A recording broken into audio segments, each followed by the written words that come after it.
Dan di mana ada hadirat Tuhan menarik banyak orang.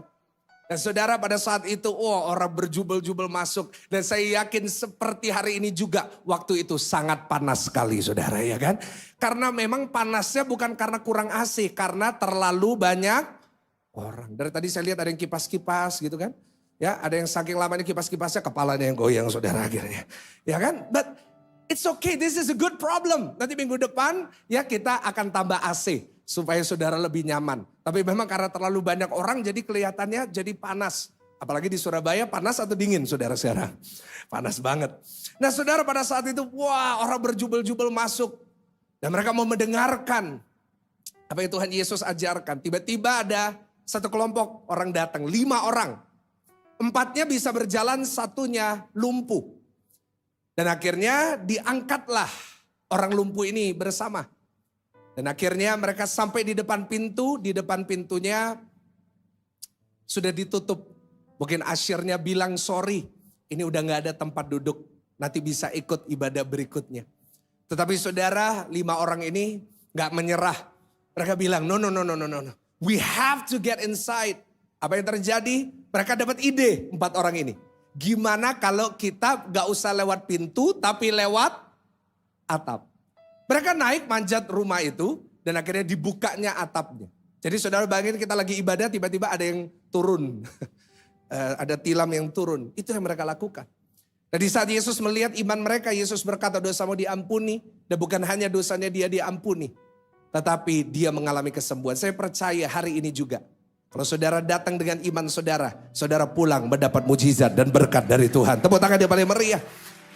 Saudara, tetapi hari ini izinkan saya menunjukkan, mengajarkan satu sisi yang berbeda dari kisah ini. Memang kalau kita sering dengar kisah ini, kita lihat iman itu harus sepakat. Nah, kita udah dengar poin itu. Kita udah dengar, kita harus punya teman yang tepat. Kalau teman kita orang-orang yang tidak tepat, maka kita tidak akan mengalami Tuhan. Itu juga benar. Tapi hari ini saya mau tunjukkan kepada saudara dan saya mau saudara melihat satu sisi yang berbeda.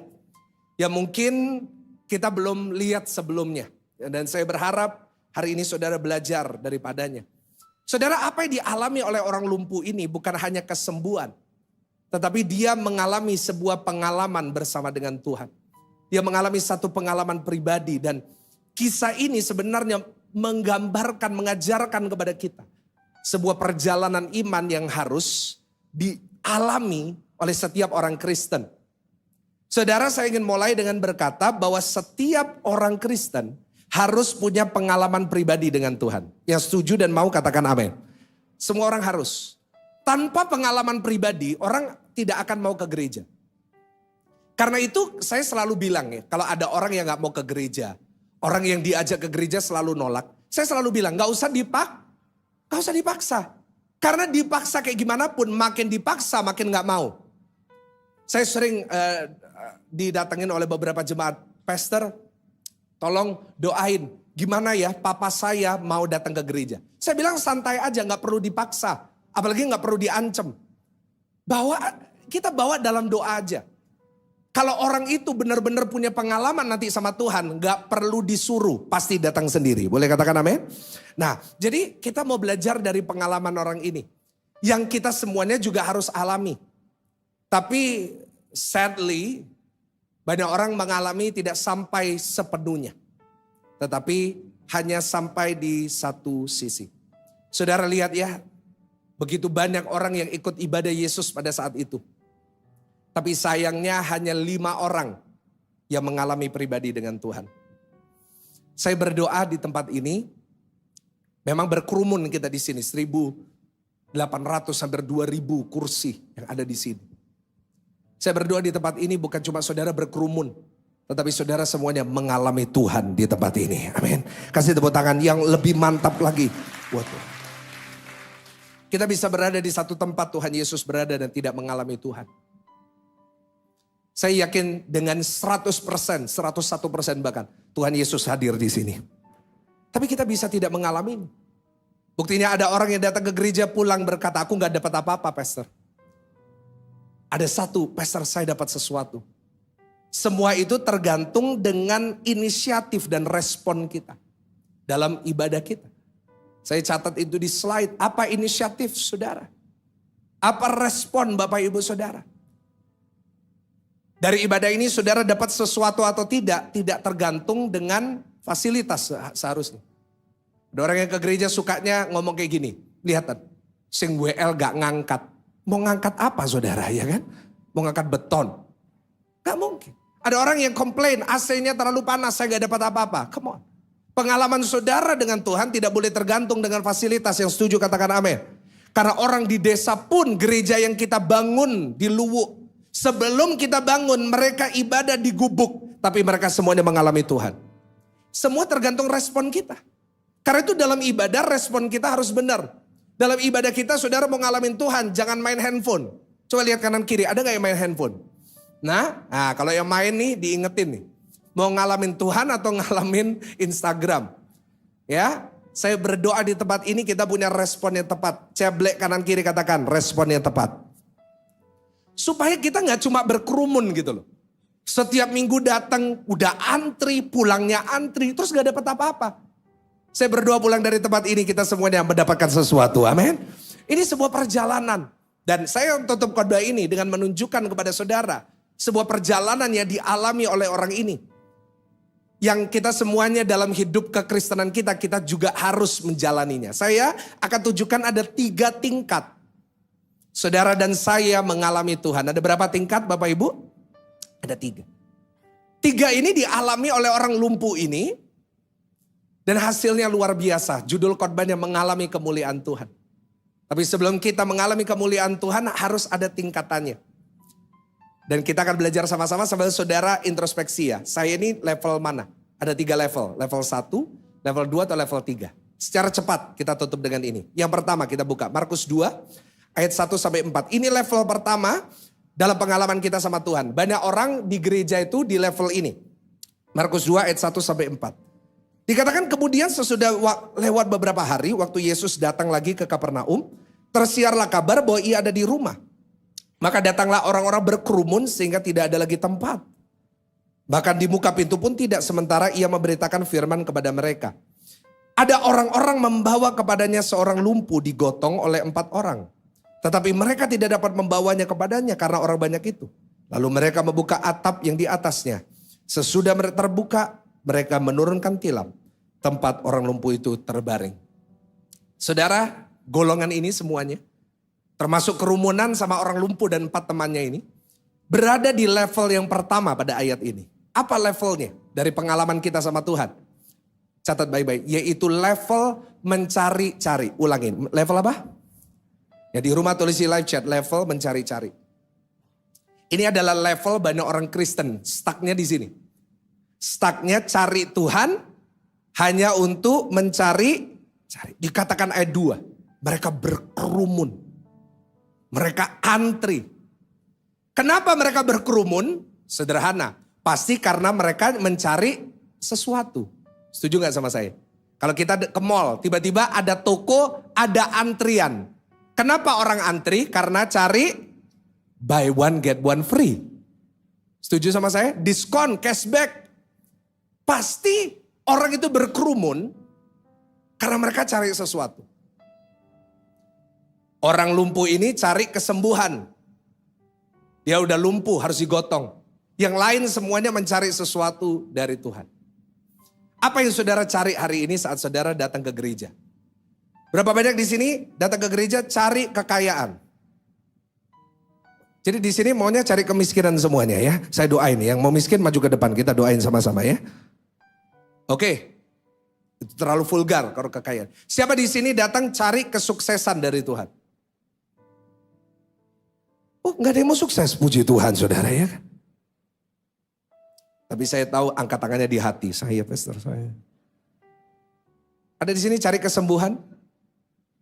Nah, nggak apa-apa. Good, thank you Bu kejujurannya. Cuma 1 ibu yang berani jujur, nggak apa-apa, bagus, nggak apa-apa. Siapa di sini datang ke gereja cari jodoh?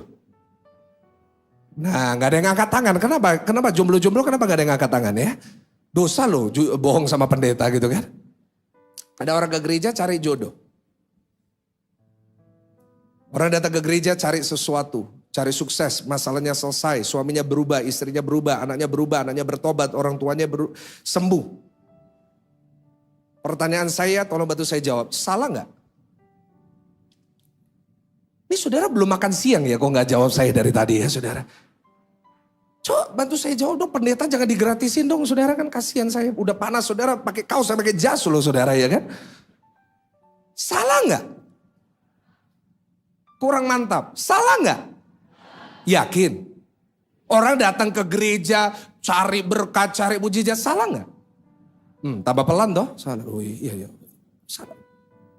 Jawaban saya sederhana. Nggak salah. Senggol kanan kiri, nggak salah. Untung kamu. Nah gitu ya. Nggak salah. Tuhan Yesus sendiri berkata, mintalah maka kamu akan diberi. Ketoklah pintu akan dibukakan. Datanglah kepadaku yang letih lesu dan berbeban berat. Jadi salah nggak kalau kita datang minta sama Tuhan? Tidak salah. Kenapa? Karena saat kita datang kepada Tuhan mencari sesuatu, pencarian orang ini seringkali menjadi pintu awal dari orang bisa ngalamin Tuhan. Seringkali jadi apa saudara?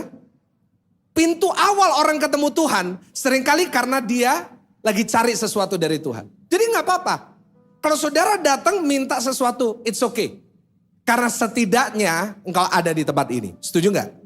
Setidaknya engkau sudah cari Tuhan. Karena itu pintu awalnya. Seperti siapa? Ada seorang yang pendek.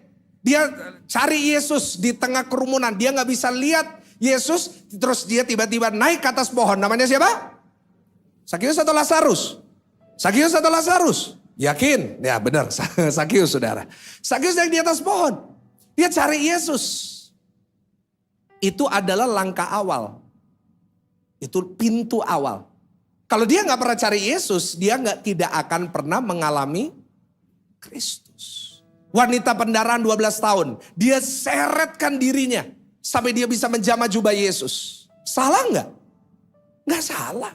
Karena itu pintu awal. Kenapa? Dia cari di luar nggak dapat. Banyak orang cari damai, nggak dapat. Sudah keluar, sudah ke klub, sudah minum, sudah nari-nari, sudah fly dengan hal-hal yang lain. Gak dapat damai. Tapi di gereja mendapatkan damai. Kasih tepuk tangan yang paling meriah dulu. Yes. Saudara gak perlu cari di tempat lain. Dan gak ada persoalan saat kita datang untuk mencari sesuatu. Itu pintu awalnya. Sama-sama katakan pintu awalnya. It's not a problem. Jangan didebatin. Gak apa-apa. Jangan hakimi orang-orang yang masih di pintu awal. Saya pernah naik Grab, ada supir taksinya, saya suka ngajak ngobrol ya. Jadi akhirnya di Grab tiba-tiba dia ngobrol, oh bapak ini kerjaannya apa? Saya waktu itu pakai batik. Bapak ini kerjaannya apa? Oh saya pendeta. Hah? Masa bapak pendeta? Terus lu pikir aku apa ya kan? Nah saya pikir pejabat. Wih lumayan muka-muka gini, ada tampang pejabat saudara ya kan. Nah dia oh bapak pendeta. Nah Pak pendeta saya mau tanya, iya tanya apa? Dia bilang gini, saya dengar dari teman saya, ikut jadi Kristen, dia bukan Kristen ya. Ikut jadi Kristen, bisa sukses ya Pak? Kira-kira saya jawab apa? Saya jawab, iya Pak, benar. Jangan sampai saya jawab, gak tahu ya Pak, aku ya gak sukses-sukses ya Pak. Nah nanti dia malah gak mau saudara, ngerti gak maksudnya? Nah kita gak apa-apa, itu pintu awal dan dia bilang, ya udah Pak nanti hari Minggu saya coba ke gereja. Bagi banyak orang, wah dihakimi, gak boleh kayak gitu. Loh, tetapi pintu awalnya seringkali itu. Jadi kalau di gereja ini ada yang datang cari sesuatu, cari sukses, cari berkat, gak ada masalah. Tetapi jangan sampai engkau berada di gereja, bertumbuh di gereja. Engkau stuck di level mencari-cari. Jangan sampai. Saudara datang cari berkat itu sangat boleh. Jika kita masih bayi rohani. Ulangin sama-sama. Jika kita masih apa saudara? Kalau saudara masih ke gereja awal-awal. Saudara baru berapi-api cari Tuhan. Saudara cari berkat, gak ada masalah. Tapi yang keterlaluan adalah saat saudara udah bertumbuh terus. Sudah lama ikut Tuhan. Tetapi kita tidak pernah membuang mental pengemis itu. Saudara saya perlu mengingatkan. Mungkin awalnya saudara datang, saudara cari berkat boleh. Tetapi doa saya tidak itu terus yang saudara cari. Yang setuju sama-sama dengan saya katakan amin. Jangan. Lama kelamaan kau bukan lagi jadi anak, tapi engkau jadi pengemis sama Tuhan. Saya rindu ya di tempat ini, saya lihat banyak wajah-wajah yang setia beribadah. Saya tahu muka-mukanya. Saya kalau di atas mimbar ini saya selalu lihat kiri kanan. Saya selalu jemaat ini biasanya duduk di sini, sukanya duduk di sini. Oh hari ini pindah ini. Saya bisa lihat. Saya menghargai kesetiaan saudara dalam beribadah. But I hope kerohanian saudara bertumbuh. Yang setuju dan mau katakan amin. Saudara berubah bukan lagi cari berkat terus. Tetapi saudara mulai mengalami pertumbuhan secara rohani. Awalnya mungkin cari berkat gak apa-apa. Cari kesembuhan gak apa-apa. Cari damai gak apa-apa. Tapi mulai bertumbuh. Mulai cari firman. Apa cari apa? Setelah mengikat kita diperbudak samanya. Ulangin sama-sama. Kita apa? Ada banyak orang hari-hari ini kecanduan sama narkoba. Kecanduan sama alkohol. Awalnya enak tapi lama-lama diperbudak. Artinya apa? Kita nggak minum, kita nggak pakai. Lama-kelamaan kita nggak bisa hidup. Yang ketiga, akhirnya menghancurkan hidup kita. Berapa banyak orang hidupnya hancur hanya karena hidup dalam dosa. Banyak kasus sekarang di sosial media. Wah kasus ini kasus itu. Kita nggak perlu sebut satu-satu. Tapi banyak kasus-kasus itu. Semuanya lahir dari satu kata, yaitu kata tentang apa? Karena itu orang Kristen yang bertumbuh. Dia bukan hanya lagi fokus kepada berkat, tetapi dia mulai hati-hati terhadap dosa. Senggol kanan kiri, hati-hati sama dosa. Dan apa yang terjadi? Dia mulai sadar, dia mulai bertumbuh. Bukan lagi hanya suka khotbah tentang berkat, tapi ditegur pun dosanya. Dia bersyukur sama Tuhan. Yang percaya boleh katakan amin. Jangan ya jadi orang Kristen yang cuma cari khotbah berkat. Saudara kalau saya mau khotbah berkat. Saya itu gampang sekali buatnya. Khotbah berkat itu cepat buatnya. Kenapa? Banyak. Dan jemaat pasti senang. Semua jemaat, wah kalau ngomong berkat semuanya pasti mukanya gini. Tapi kalau ngomong dosa, lihat atmosfernya ganti, semuanya jadi gini.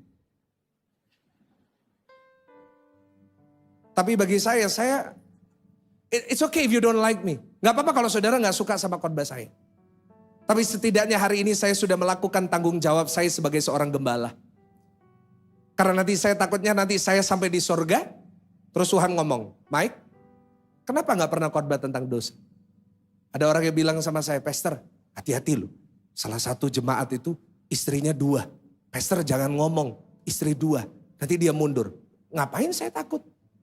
Saudara mau tersinggung, gak apa-apa. Asal saya menyampaikan kebenaran, yang setuju katakan amin. Karena saya khotbah ini bukan karena saya mau menyenangkan saudara. Saya khotbah ini karena saya sayang sama semua jemaat yang datang. Saya mau saudara semuanya nanti tidak binasa. Tetapi saudara semuanya mendapatkan hidup yang kekal. Boleh katakan amin dan tepuk tangan buat Tuhan. Yes. Karena itu Bapak Ibu, ya kita yang sadar kita ini berdosa. Ayo segera bertobat. Senggol kanan kiri, tobat. Ya, jangan tunggu sampai terlambat. Tapi ingat ya, kadang-kadang bisa backfire.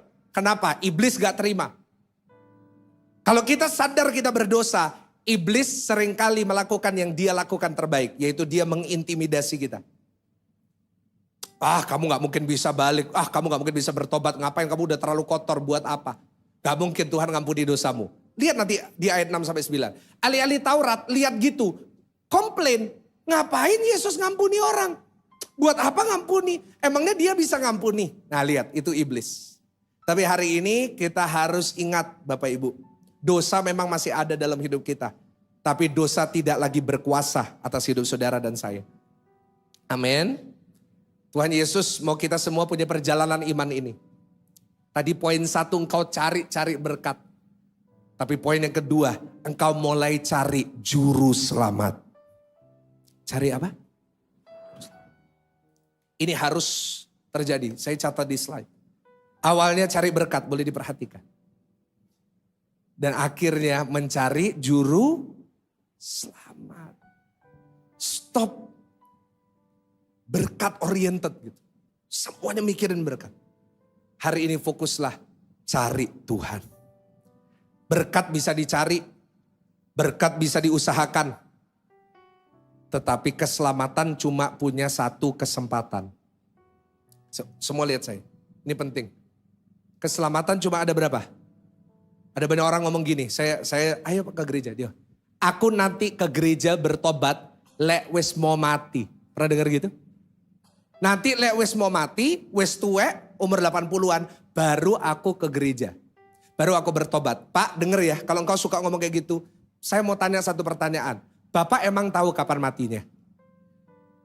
Oh, saya matinya nanti umur 80. Nggak ada yang tahu. Keselamatan itu cuma kesempatannya sekali. Cuma di hidup ini. Kesempatan cuma dikasih dalam hidup ini cuma satu kali. Udah mati nggak bisa. Saya berdoa hari ini kita buat keputusan yang tepat. Kita cari juru selamat kita. Boleh katakan amin? Cari Tuhan sungguh-sungguh. Jangan main-main lagi.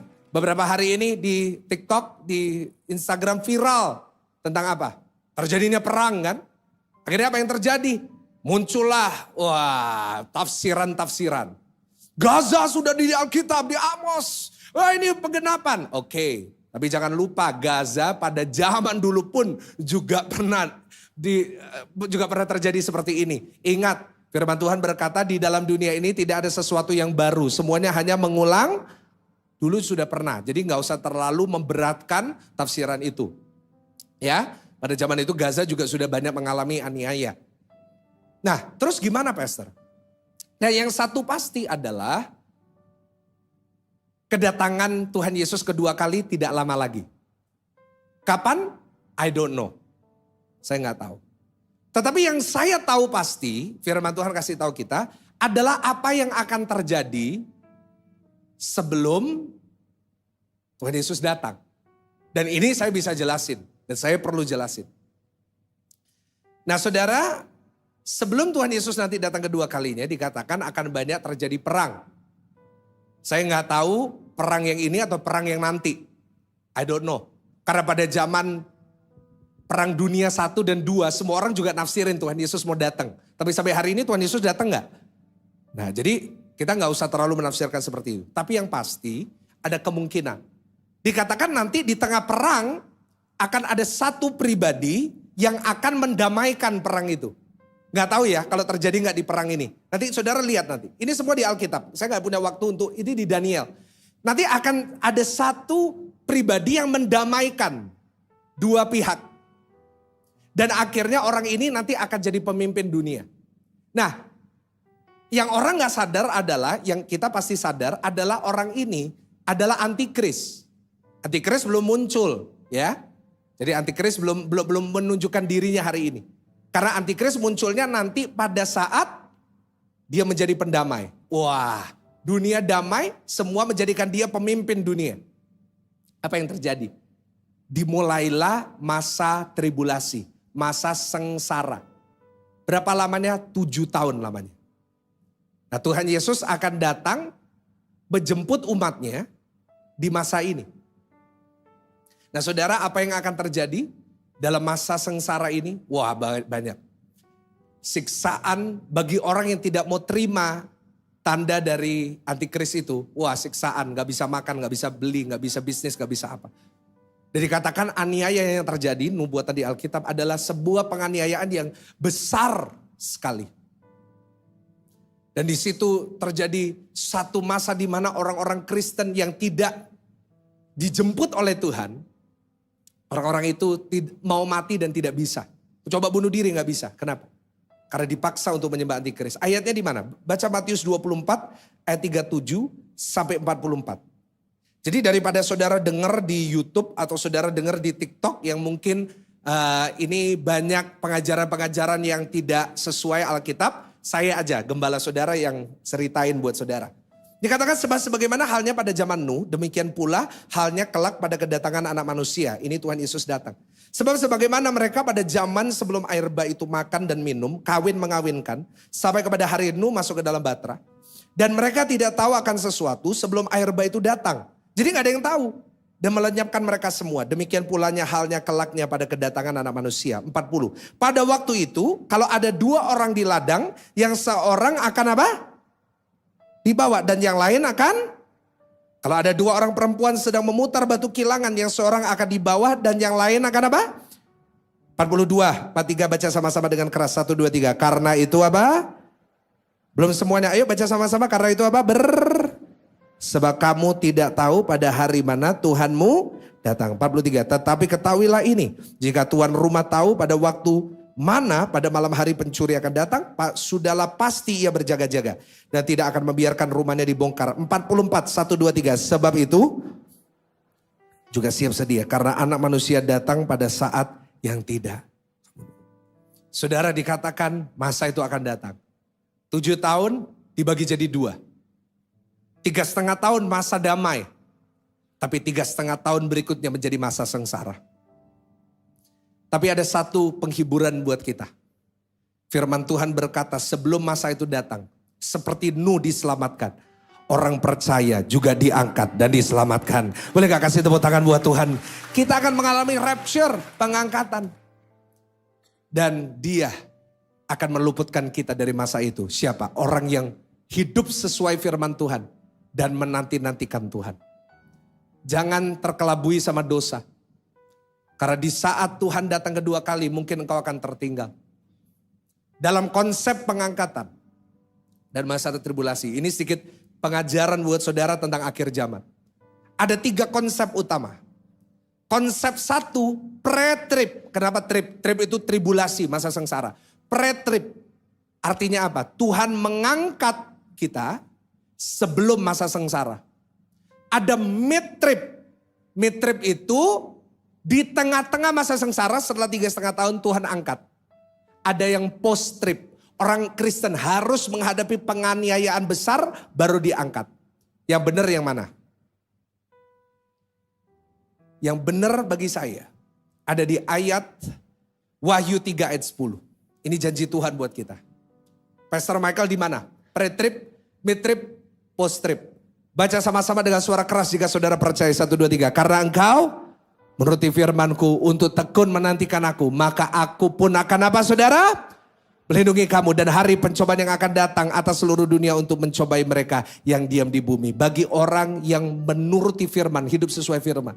Tekun menantikan Tuhan akan dilindungi dan diluputkan oleh Tuhan. Tepuk tangan yang paling meriah sebelum masa pencobaan itu. Tuhan akan angkat saudara. Saya berdoa.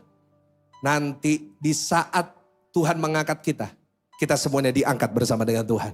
Jangan sampai ketinggalan. Tanya kanan kiri, mau ketinggalan gak? Nanti saya berdoa hari itu, di saat pengangkatan itu, gereja ini udah kosong.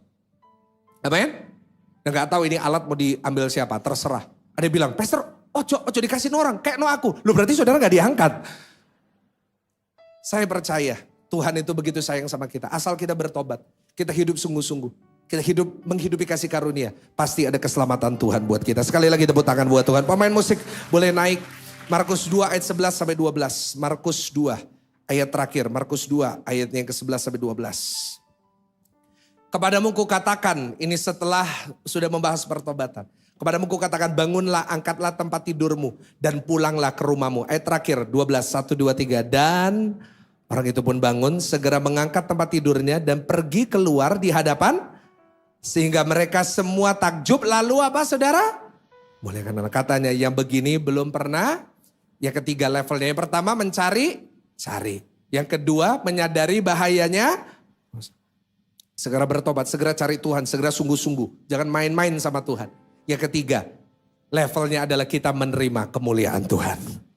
Nah ini yang luar biasa. Kasih tepuk tangan buat Tuhan, jangan 1-2 orang. Kasih ya. Kita ngalamin kemuliaan di level ini. Kalau kita sudah sampai di sini, di situ berkat-berkat Tuhan dicurahkan dalam hidupmu. Di situ doa-doa saudara akan dijawab oleh Tuhan. Tetapi di saat kita sudah sampai di level itu, kita tidak lagi cari berkat. Tapi kita akhirnya ada keinginan untuk jadi berkat. Wah ini level yang udah another level. Ini jarang sekali di gereja. Dimana kita ini bukan lagi, Tuhan Aku gak perlu apa-apa Tuhan. Aku hanya perlu jadi berkat. Ada lagunya, lebih dari harta, Kaulah segalanya. Bangkit berdiri bersama-sama.